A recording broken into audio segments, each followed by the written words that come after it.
Tak na značky. Krásný úděl máte dnes. Kráčet k zítřku, žít a kvést. Krásný úděl před očima růst. Vzhůru k výškám každou chvíli kost. Krásný úděl máme dnes. Kráčet k zítřku, žít a kvést. Krásný úděl před očima růst. Vzhůru k výškám každou chvíli kus. Když se podaří, co se dařit má, když rozkvete růže spoupěte. Když se podaří, co se dařit má, tak je přece krásně na světě. Když se podaří, co se dařit má, když je slunce jako ze zlata.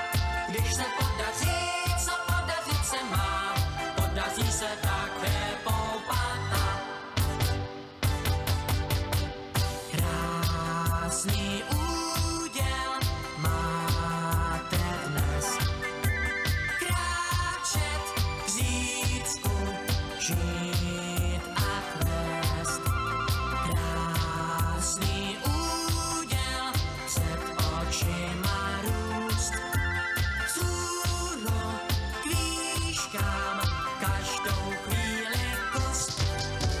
Krásný úděl máme dnes. Kráčet k zítřku, žít a kvést. Krásný úděl před očima růst. Vzhůru k výškám každou chvíli kus. Když se podaří, co se dařit má, když rozkvete růže spoupěte. Když se podaří, co se dařit má, tak je přece krásně na světě. Když se podaří, co se dařit má, když je slunce jako ze zlata. Když se podaří, co podařit se má, podaří se také poupata. Když se podaří, co se dařit má, když rozkvete růže spoupěte. Když se podaří, co se dařit má, tak je přece krásně na světě. Když se podaří, co se dařit má, když je slunce jako ze zlata.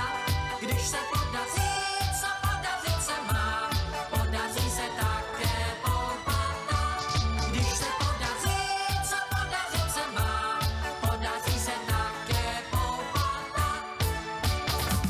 Je tady čas posvícení a my jsme pro vás připravili až do půlky listopadu na každou neděli od 10 hodin speciální vydání pochoutkového roku na sladko s cukrářem Vojtou Vrtiškou. Společně si upečeme hruškové koláče s lískovými ořechy, posvícenský merhovaný koláč, skořicové pletence, křehký koláč se švestkami, hnětínky, brusinkovou roládu a lesní bábovku. Speciální vydání pochoutkového roku na sladko s cukrářem Vojtou Vrtiškou. Až do půlky listopadu každou neděli od 10 hodin v našem vysílání a na webu pochoutkovýrok.cz. Zálety Aleny Zárybnické. Známá moderátorka a meteoroložka se každý týden ptá zajímavého hosta. Těšte se na lékařku a záchranářku Kristýnu Hešlovou. Poslouchejte nás už tuto neděli dopoledne po 9. hodině nebo kdykoliv na našem webu. Český rozhlas Pardubice, rádio vašeho kraje. Písničky od srdce Českého rozhlasu Pardubice a Jan Vamberský. A o